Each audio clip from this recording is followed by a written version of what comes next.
Buenos días, jóvenes, ¿cómo están? Buenos días, Miss. Bien. Buenos días. Buenos días. Hola, espérenme, ahorita paso lista, espérenme porque ya me estoy aquí haciendo bolas con todo esto.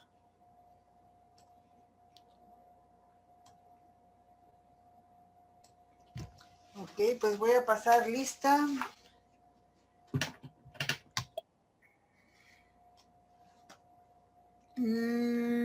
Hoy es 28 ya.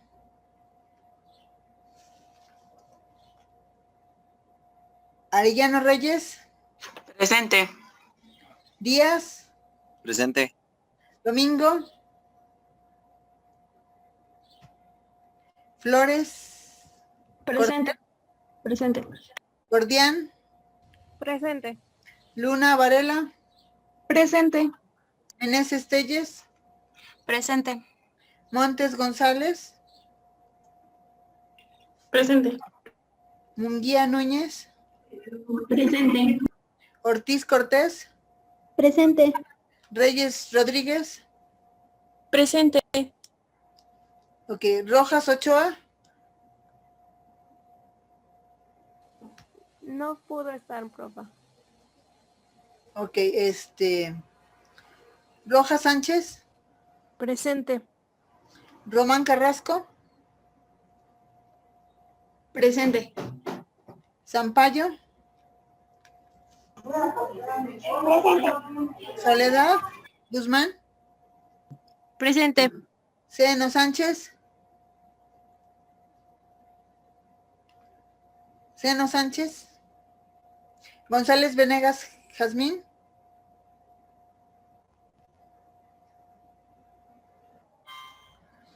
González, ¿a quién acaba de entrar?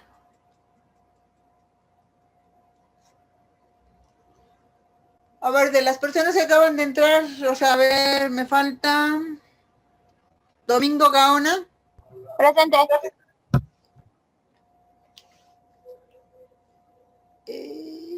Ceno Sánchez. Ok. Bueno, se supone que tocaba hoy que su compañera diera esta presentación, sin embargo la voy a cambiar porque pues no he estado. Ok, y vámonos concretamente a las etapas del desarrollo psicosexual de Freud. Y esto tiene que ver con la etapa oral.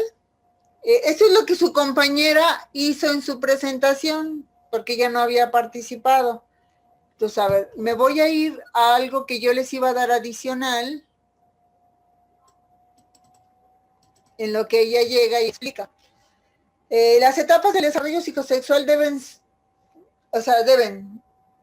su nombre por aquellas partes del cuerpo que son fuentes primarias de gratificación en cada fase, es decir, en cada etapa del desarrollo, desde el nacimiento hasta el fin de nuestros días, ¿sí? Entonces, aquí nos habla de la etapa oral. Jonathan, ¿podrías leer la primera parte?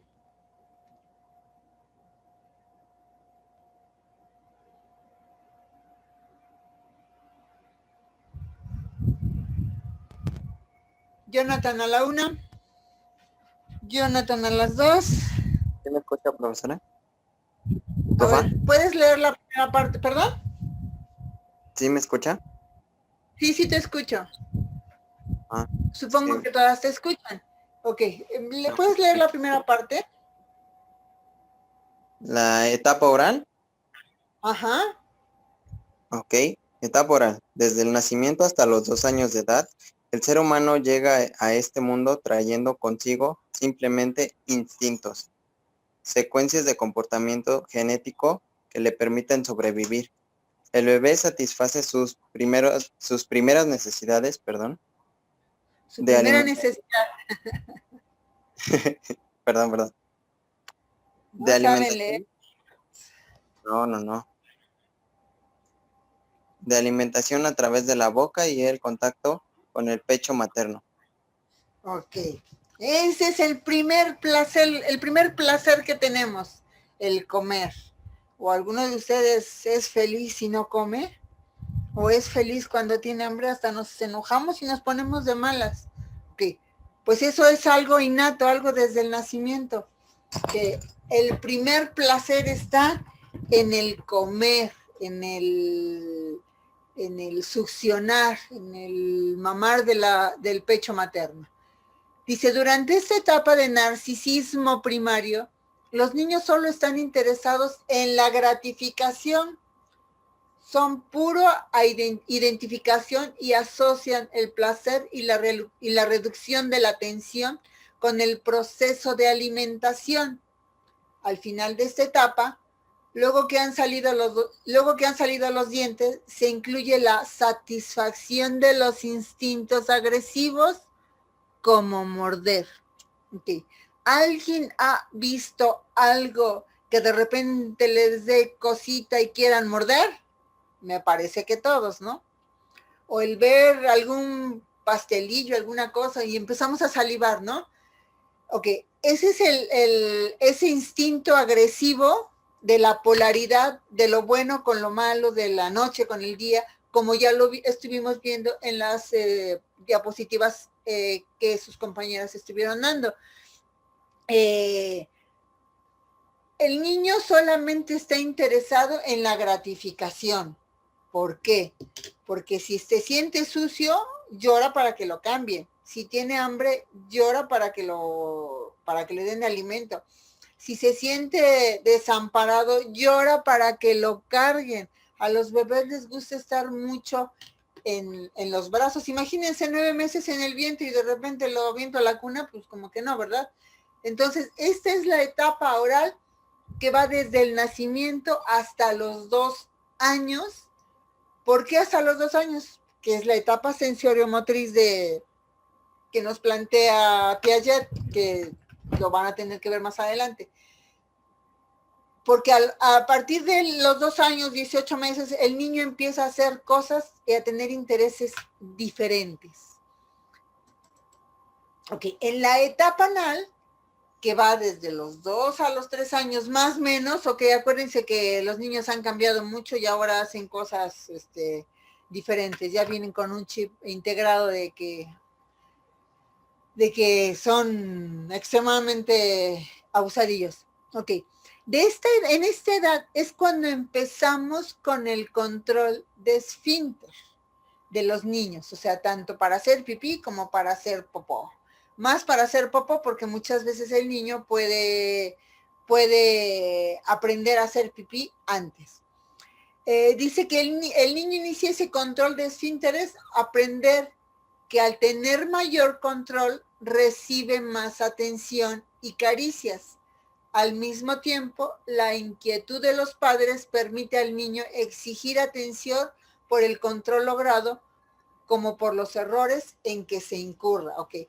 ¿Qué hacen los papás o la persona que esté cuidando al niño cuando está empezando a enseñar que tienen que dejar el pañal, que tienen que dejar la mamila, o sea, que todas esas cosas que fueron fuente de placer, o sea, no es lo mismo, tengo ganas de ir al baño y me hago aquí, a decir, no, hay un lugar específico para hacerlo, ¿no? Ok, el niño siempre va a estar exigiendo atención, el sentirse placentero, el sentirse limpio, el sentirse querido, o sea, siempre está exigiendo. De ahí que por eso en los primeros 9 años de la vida es cuando vamos a enseñar lo más importante en los niños. Es decir, voy a crear hábitos, voy a poner reglas. ¿Quién no, cuando ha tenido ganas de ir al baño y va, siente placer? O no están, ay, es que ya me anda, ¿no? O sea, o no. A ver, díganme, ¿a quién le vale si va al baño ahorita o mañana o pasado, dentro de 3 días? Pues no, ¿verdad? Amén. A ver, dime. Yo creo que causa un poquito más de placer cuando nos llegamos a aguantar, estamos en la calle y queremos hacer pipí. Creo que cuando llegamos al baño es pipí, popó, papá, ¿no? O sea, es un placer indescriptible. ¿Qué pasa cuando tenemos hambre y comemos? Sentimos un placer indescriptible. Para Freud, esta parte de las etapas del desarrollo psicosexual, él las identifica y tenía mucha razón con esto del desarrollo de las etapas psicosexual. En esto tenía mucha razón porque de alguna manera sigue vigente esta parte de su teoría. Ok, ¿dudas, chicas? No, profesora.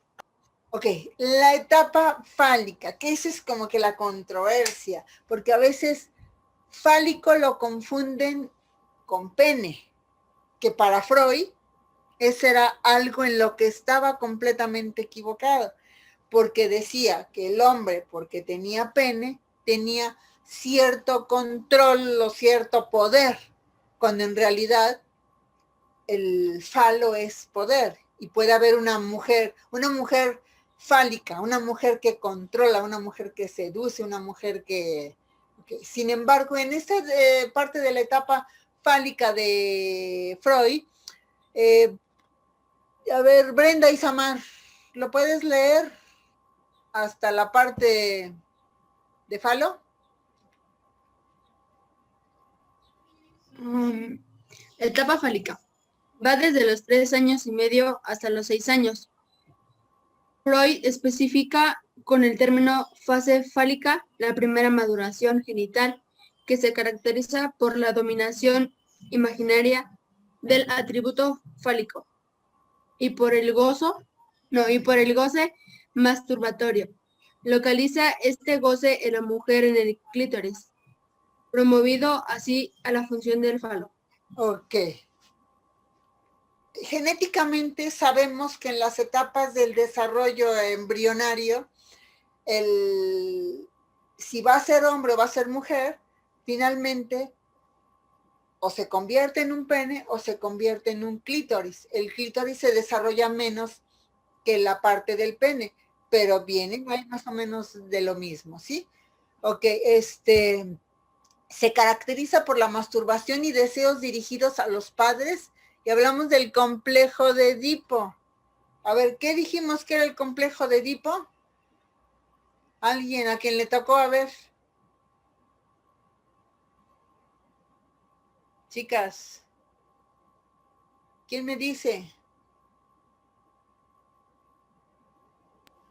Es cuando... Tú échale. A ver, Evelyn. Era, perdón, se refería a una fase de desarrollo psicosexual del niño llamada fase fálica, en el que comenzaba a sentir deseos por el elemento paternal del sexo opuesto. Ok. Acuérdense que dice aquí, se caracteriza por la masturbación y deseos dirigidos a los padres. Ok. ¿Quiénes son las personas cuando cambian a los bebés? Pues se tiene que hacer un aseo bien. Entonces, eso de alguna manera también provoca, sin ningún morbo, cierto placer. El complejo de Edipo. Hablamos que el complejo de Edipo es aquella instancia de la persona, del ser humano, que no quiere que se acerque el papá a la mamá porque siente que solo la mamá es de su posesión, pues, sea hombre o sea mujer, porque su mamá es su fuente de placer.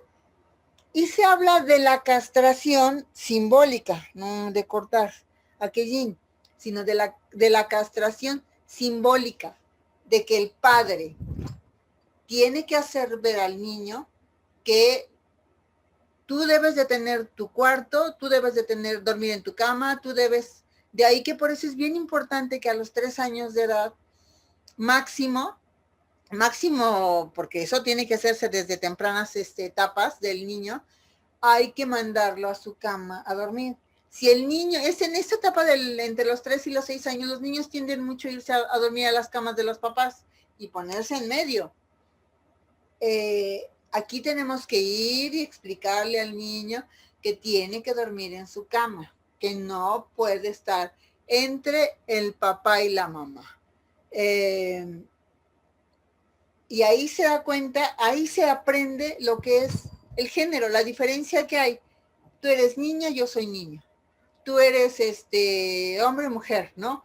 Y muchas veces, o sea, como lo dice la imagen, ¿no? O sea, somos iguales, pero tenemos cosas diferentes. El niño empieza a identificar aquella parte de que somos humanos, pero somos diferentes. Aquí dice que según Freud, que la mujer envidiaba el pene. Dice, castración por deseos incestuosos, rivalidad con la madre. Ok, si es niña, hay esa rivalidad. Si es niño, de igual manera, ¿no? Que la resolución es identificar y hacerle ver al niño que él tiene, aparte que la mamá es la mamá y no... Hay muchos niños que pequeños dicen, ay, me voy a casar con mi mamá cuando yo sea grande, porque todavía no hay esa identificación bien de...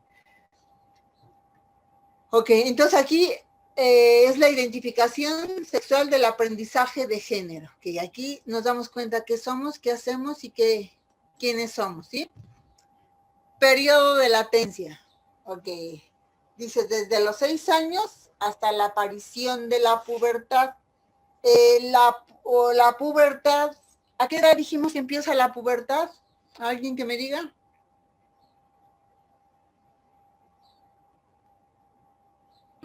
¿Es a los 12? No. ¿Alguien más?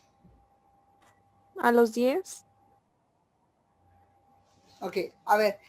Primera, segunda y tercera infancia. Primera infancia de los 0 a los 2 años. De los 3 a los 5 y de los 6 a los 8, la tercera infancia, ok.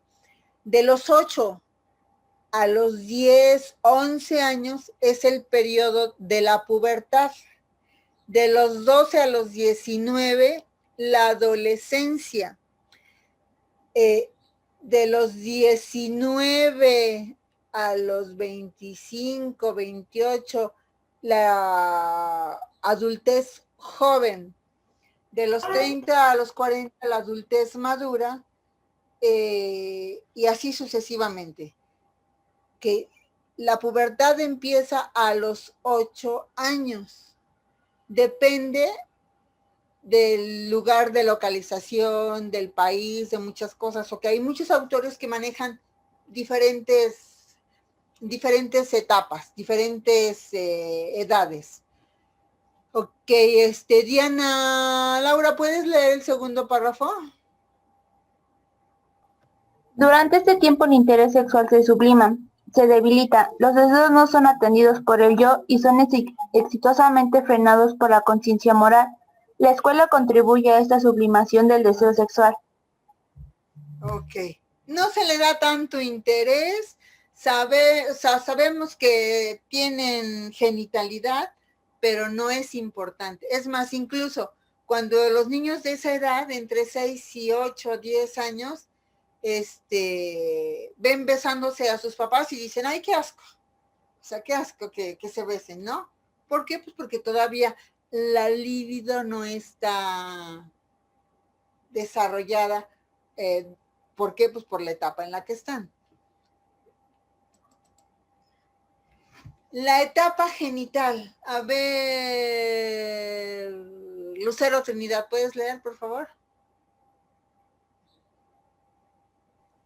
Etapa genital, desde la pubertad en adelante. Sexualidad genital propiamente dicha. Propiamente dicha, todo el cuerpo es una zona erógena. Resolución, equilibrio de personalidad, actividad sexual genital, establecimiento de pareja. Ok. Esta etapa genital ya se desarrolla desde la pubertad en adelante. Hay niños precozones que a lo mejor al ver alguna mujer desnuda o al ver alguna cosa, algún programa en la televisión o algo, empiezan con esa inquietud. Dice, la sexualidad propiamente dicho, todo cuerpo es una zona erógena. Yo les había comentado, la piel, y tenemos el cuerpo recubierto de piel, es una zona erógena, que cuando empieza a ver ese cambio hormonal, pues empieza a ver ya el deseo, esa pulsión de vida de aparejarse, ¿no? La actividad sexual generalmente empieza y no necesariamente con una pareja, porque desafortunadamente hoy en día, por la comida, por todo como están alimentados los animales, las niñas están empezando a menstruar a muy temprana edad, por lo cual las hormonas ya están haciendo su labor y entonces empieza más el deseo sexual. La genitalidad se activa, la libido se activa. Pueden caer mucho en esta etapa en la masturbación, que eso es normal, no es malo, es normal esa actividad que pueda tener el chico, ¿sí? Ok, dime. Una pregunta, por ejemplo, nosotros que vamos para docencia, en esta etapa, por ejemplo, cuando los niños luego empiezan como, son pequeños, por ejemplo, en preescolar, empiezan a sentir ese placer, ¿cómo actuar? Ok, para ellos es natural, bien natural. Solamente tenemos que decirles, ok, sí, pero en privado. Tenemos que hacerles ver que en privado las cosas se pueden hacer. No te corresponde a ti, realmente tendrías que notificarle a los padres para que el niño, o sea, para que los papás estén atentos a lo que el niño está haciendo, ¿no? Ok, por ejemplo, a ver, dame un ejemplo de cómo qué, o sea, cómo qué podría suceder. Es que, por ejemplo, yo estaba en otra escuela y muchos de mis compañeros mandaron a diferentes lugares e hicimos prácticas. Y cuando regresamos, una de mis compañeras contó que igual estaba en un baja preescolar y en el baño, bueno, no en el baño, o sea, como en la salita, el niño pues estaba tocando. Pero el problema fue que una niña lo vio, pero pues sí le dijeron que pues en un lugar pues más secreto, le notificaron a la mamá, pero al otro día llegaron los papás de la niña, ahora sí que como molestos por el hecho de lo que había pasado. Por eso yo le preguntaba cómo sería como controlar eso, porque a lo mejor nosotras lo vemos pues un poquito normal porque pues lo tienen que hacer en algún momento, pero a lo mejor los papás de la niña no lo tomaron tan así, lo tomaron así de que eso no se tiene que hacer, están chiquitos, ¿cómo dejan ustedes que hagan eso en la escuela? Por eso preguntaba cómo se podría manejar eso. Ok, aquí los papás claramente están como que, ¿cómo escuela no estás atento de las cosas? Cuando en realidad los que deben tomar cartas en el asunto son los papás del niño. O sea, son los papás del niño, notificarles para que hablen con él y no hacerlo ver como algo malo, como algo que no es correcto o que es muy malo, porque entonces empezamos a generar morbo en el niño. Ok, todas estas cosas forman parte de tu intimidad y en tu intimidad uno puede hacer pues, lo que quiera, pero, ok, tal vez valdría la pena o distraerlo en hacer otro tipo de actividades, porque es natural que los niños se toquen, tanto los niños como las niñas. Se da más en los niños que en las niñas. Aquí es, yo escuela, lo primero que tengo que hacer es hablar, o sea, recibo el reporte de parte de los padres, que finalmente la escuela no tiene nada que ver con eso. Cito a los papás del menor que tomen cartas en el asunto y cuál va a ser la consecuencia si esto se vuelve a dar. O sea, aquí claramente hay alguien que le tiene que explicar al niño, porque de lo contrario puede generar en el niño que está haciendo algo muy, muy malo y pierde la naturalidad de lo que se está haciendo o viviendo. ¿Okay? ¿Quedó clara, quedó disipada tu duda? Sí, mis gracias. Okay. ¿Alguien más que tenga alguna duda?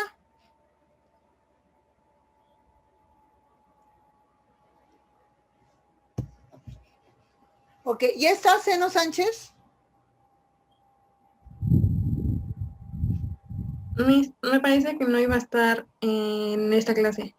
Ok, pues se le avisó que iba a dar, entonces, a ver, el capítulo 5, que era Brenda y Samar y no me acuerdo quién más, que se les estaba dando la oportunidad de que dieran su presentación y estaban todas hechas bolas y confundidas.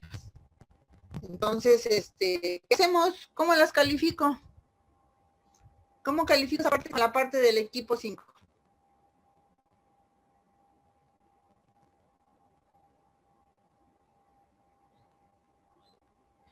¿Ok?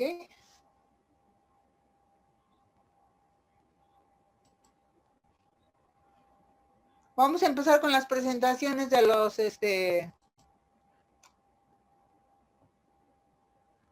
ver, empezamos con Platón.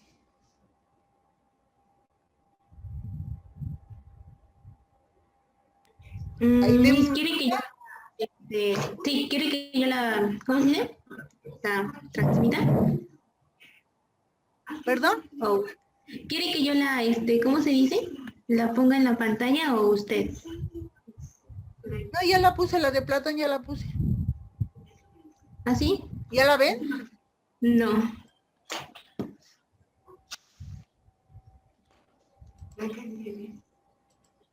¿Ya la ven? Ya. Solamente que Ya. esa es la que le mandé primero y después le mandé otra, que era cuando ya le puse los nombres. Yo les dije que solamente iba a recibir una sola presentación y que sobre esa íbamos a trabajar, porque me generan más trabajo a mí y yo no tengo mucho tiempo para estar verificando, o sea, por eso revisen bien cuando van a mandar un trabajo.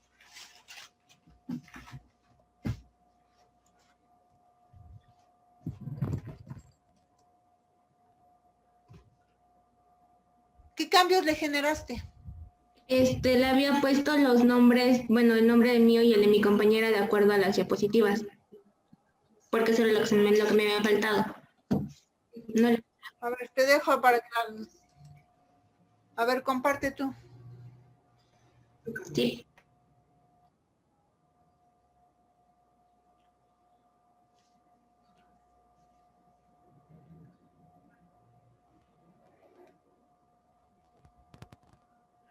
Repito, me quedo con la diapositiva que mandaron.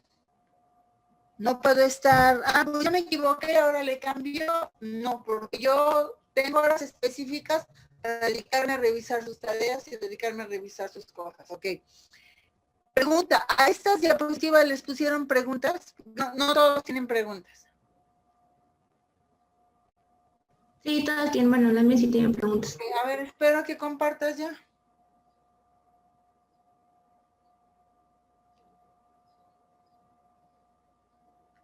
Evelyn. Miss, una pregunta sobre la exposición de Eric Edison.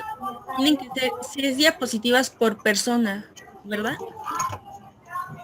No, o sea, abarquen todo el tema, ahí es libre. Si tienen que hacer 20, pues hagan 20. Ah, ok. Gracias, Miss. Sí, porque a lo mejor en 6 diapositivas no les va a dar, no les va a alcanzar. A ver, ¿ya o me paso a la siguiente diapositiva? No, sí es que está cargando para abrirla.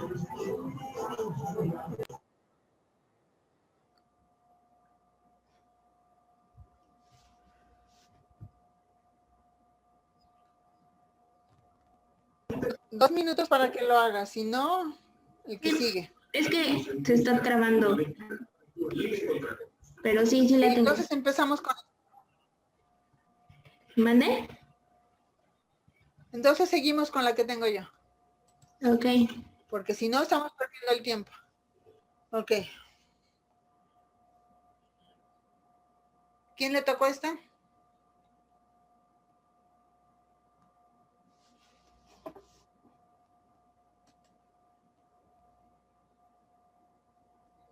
Esa me toca a mí, Miss. A ver, pues adelante. O sea, estén pendientes para lo que sigue. Sí. ¿Está tu compañera? es de Platón. ¿Están las dos que van a participar? Sí, profa. Ok. Bueno, a ver, entonces empezamos. Platón, ¿quién fue?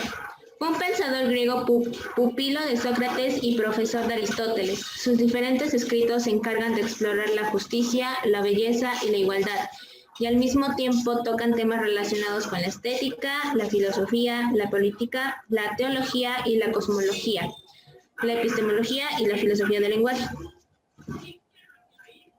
¿Qué es la epistemología? ¿Mande? ¿Qué es la epistemología?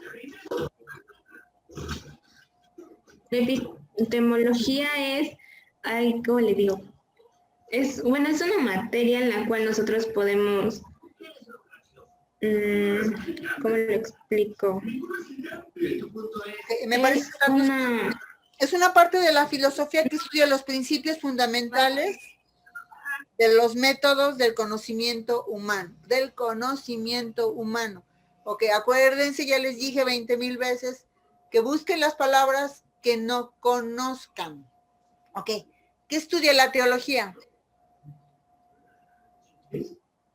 ¿La qué? Teología. La teología. No, Okay. no sé. Bueno, en sí, bueno, son ciencias todas. Ok. Son ciencias del conocimiento, son todas las ciencias del conocimiento humano, sí, todas.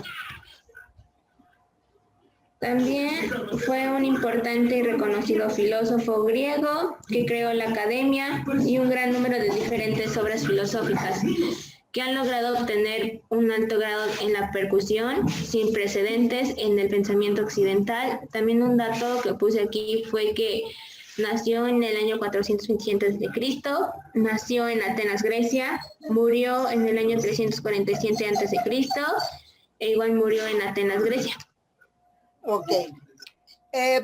Platón es considerado uno de los filósofos más importantes, con muchísimas más aportaciones que cualquier otro.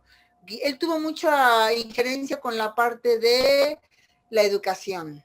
En aquella época se educaba a la gente para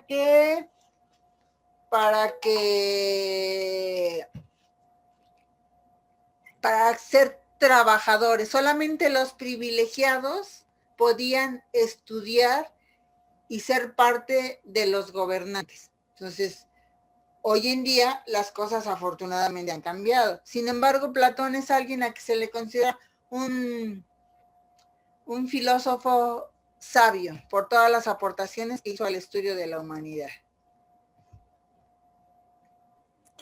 Biografía. Platón nació en Atenas probablemente alrededor del año 428 o el 427 a.C., en una familia aristocrática. Al inicio tenía cierta vocación a la política, pero la abandonó para seguir sus aficiones literarias por la filosofía, atraído por Sócrates. Fue un discípulo y estuvo en contra abiertamente a los sofistas. Luego de la muerte de Sócrates, huyó a Atenas y se apartó completamente de la vida pública. Ok, ¿quiénes eran los sofistas?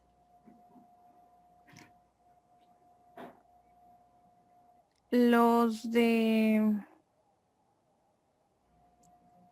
que estaban con Sócrates. No. ¿Qué hacía? O sea, ¿qué es un sofista? Pues. Los que se encargan de estudiar, bueno, las ramas filosóficas. Ok.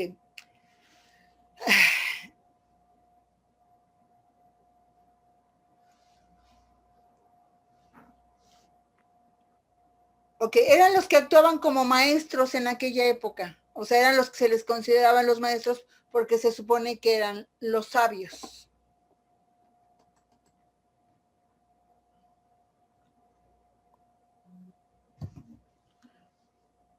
A ver, síganle. No se ve bien, profa. No se ve. ¿Y de quién es responsabilidad? Ya, viajó por el Oriente e Italia y se unió a los discípulos de Pitágoras. Estuvo algún tiempo prisionero hasta que fue rescatado y pudo regresar a Atenas. Cuando regresó, fundó en el año 387 la Escuela de Filosofía Academo, en las afueras de la ciudad.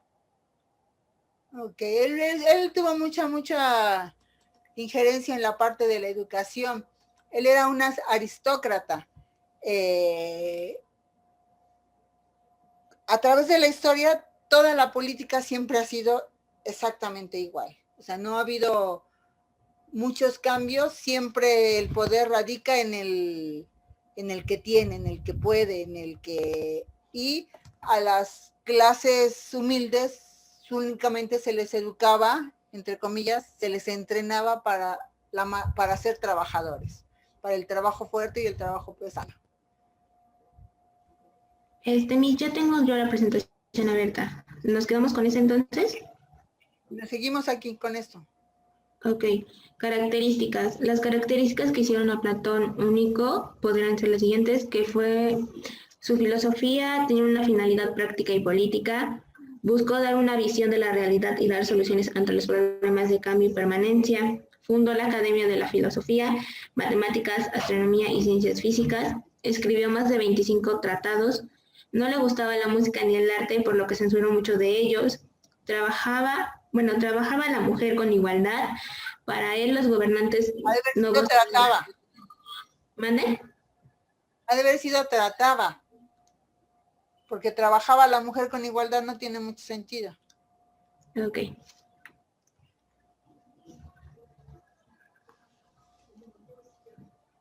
Seguimos, síguele. Ya, para él los gobernantes no gozaban de posesiones. Okay, no debían de gozar de posesiones. Ajá, eso es lo que él decía mucho.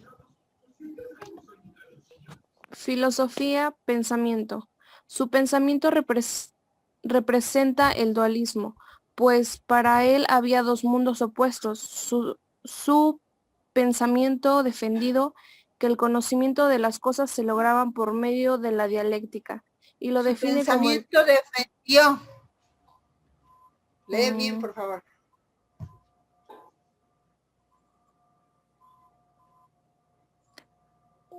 Ajá. ¿Puedes repetir otra vez, por favor? ¿Mandé? ¿Puedes leerlo otra vez y bien? Sí, perdón. Su pensamiento representa el dualismo, pues para él había dos mundos opuestos. Su pensamiento defendió que el conocimiento de las cosas se logra por medio de la dialéctica y lo define como el camino que lleva al ser humano desde la ignorancia al conocimiento. En cuanto a la política, Platón se basa en la ética y la política basadas en el concepto de justicia, pues para él la justicia en el individuo se basa en las tres partes del alma: alma racional, alma irascible y el alma... Irascible. Sí, y el alma concupiscible. Ok. ¿Qué es irascible?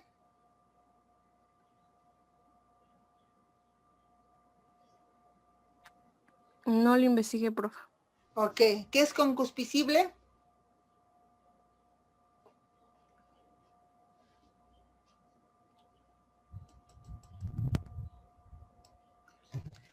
Ok. ¿Lo contesta ella, Miss? Su pensamiento representa el dualismo, pues para él habla de esa polaridad que todo ser humano tiene. Su pensamiento defendió que el conocimiento de las cosas se logra por medio de la dialéctica, es decir, a través del diálogo. Y el diálogo lleva a la resolución de las situaciones complejas.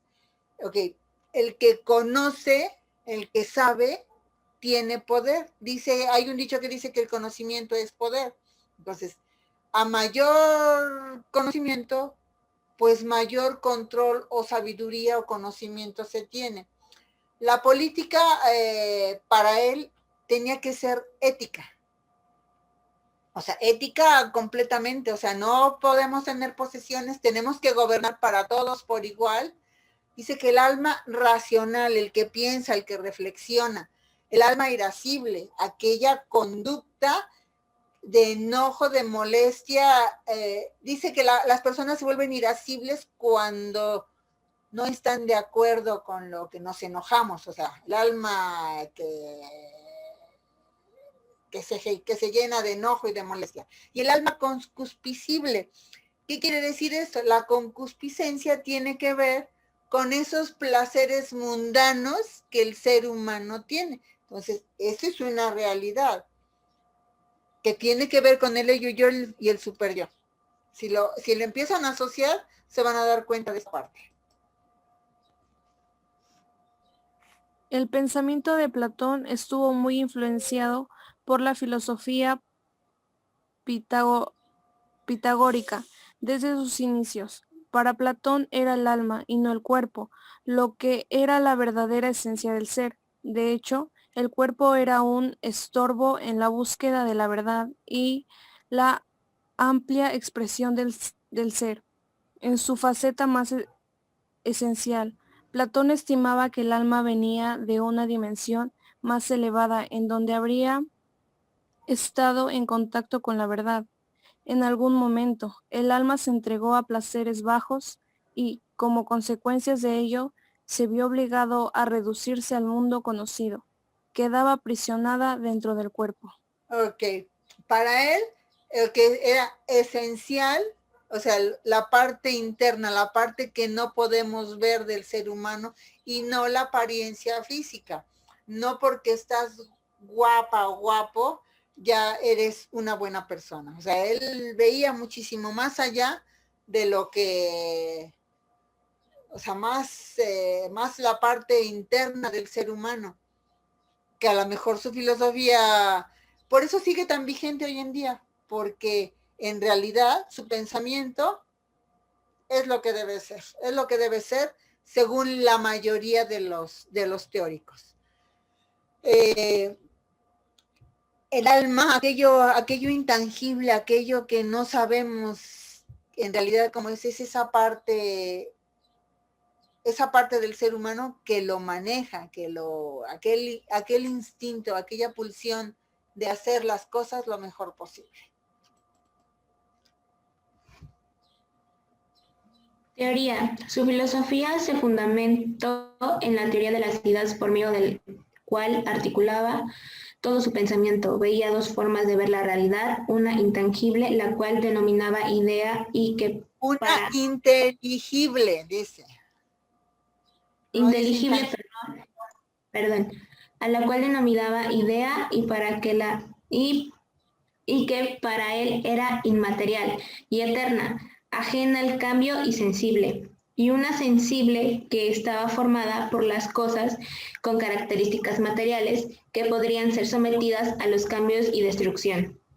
También consideraba que las ideas se encontraban jerarquizadas de manera tal que el primer rango le corresponde a la idea de bien, que también envolvían los objetos éticos y estéticos. Luego estaban las ideas sobre los objetos matemáticos y por último las de las cosas. Ok.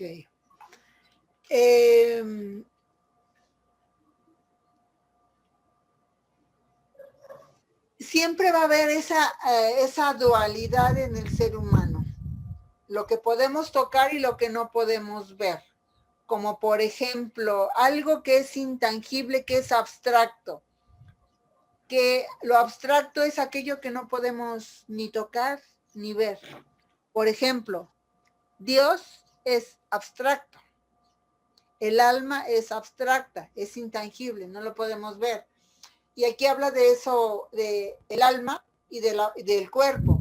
De lo que a veces el cuerpo, el instinto y todas esas cosas envuelven u opacan toda esa ética que el ser humano debe tener.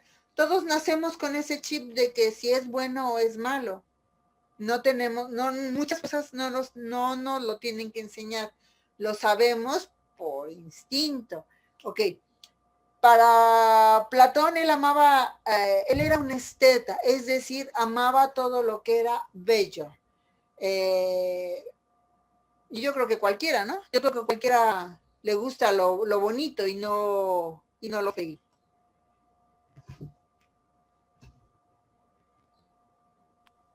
Teoría de las tres partes. Una de las nociones que desarrolló Platón fue la llamada teoría de las tres partes. Estas partes eran la impulsividad, la racionalidad y el elemento pasional. Platón consideraba que estos elementos eran las facultades del alma. El elemento impulsivo estaba vinculado con la capacidad de ordenar a otros, así como con la propia fuerza de voluntad. Estaba relacionado con la fortaleza y el ímpetu, y a la vez con la ambición y la rabia.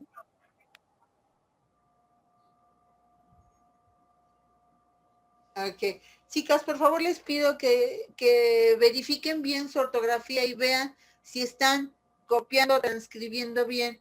Y busquen qué quieren decir las palabras, porque si de por sí son temas un poquito complicados y complejos, pues menos los vamos a poder entender, ¿sí?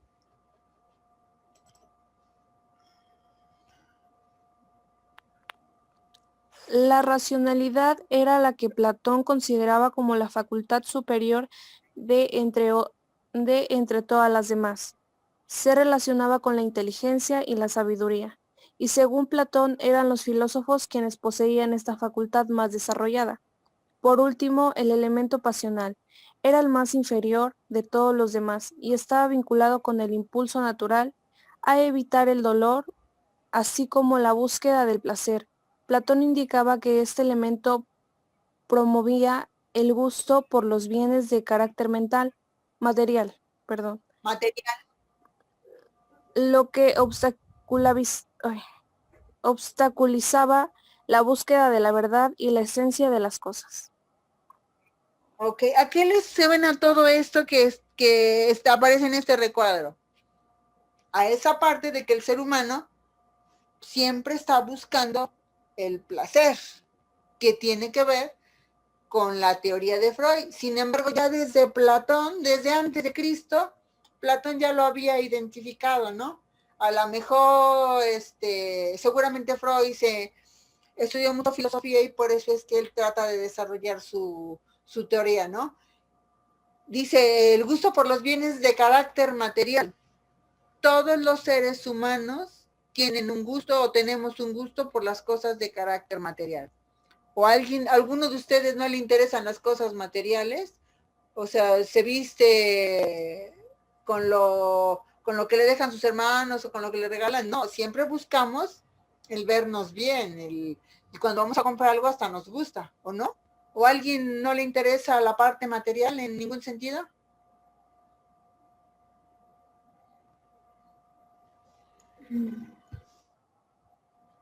A todos nos gusta lo material, ¿no? ¿Quién hoy en día no quiere tener una casa? Okay. Esta es una parte bien interesante y bien importante. ¿Sigo? Okay. Sí. Es el mito de la caverna, no del caverno. Es de la caverna. Sí, lo que vi ahorita. Perdón.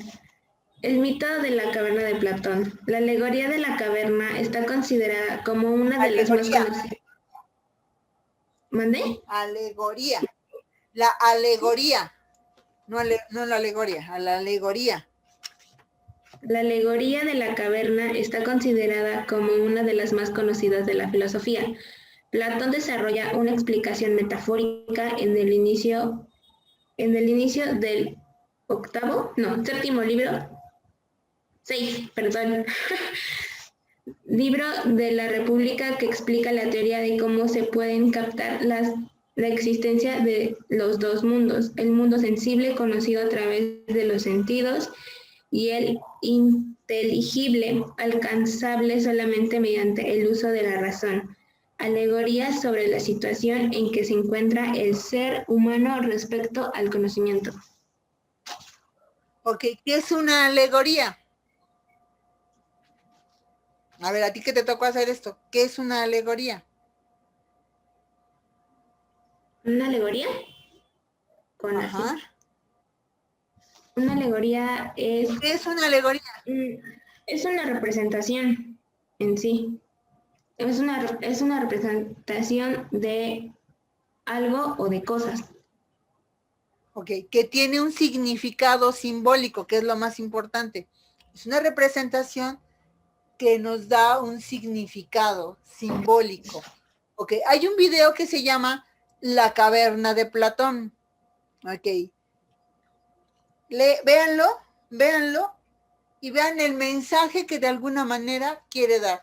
Es a través de este video, es una alegoría en la que nos está enseñando algo y habla del conformismo, del área de confort, de muchas cosas. O sea, vale la pena que lo vean. Ok, chicos, pues hasta aquí le dejamos, no sé, en la diapositiva 12. Por favor, terminamos el lunes con esto y espero sus presentaciones el día sábado antes de las 9. Revisen antes de mandarme, porque con la primera que me manden es con la que me voy a quedar. ¿Quedó claro? Sí. Ok, Sí. sale, nos vemos, chicos, pórtense bien. Adiós, mis Hasta bonitos. luego.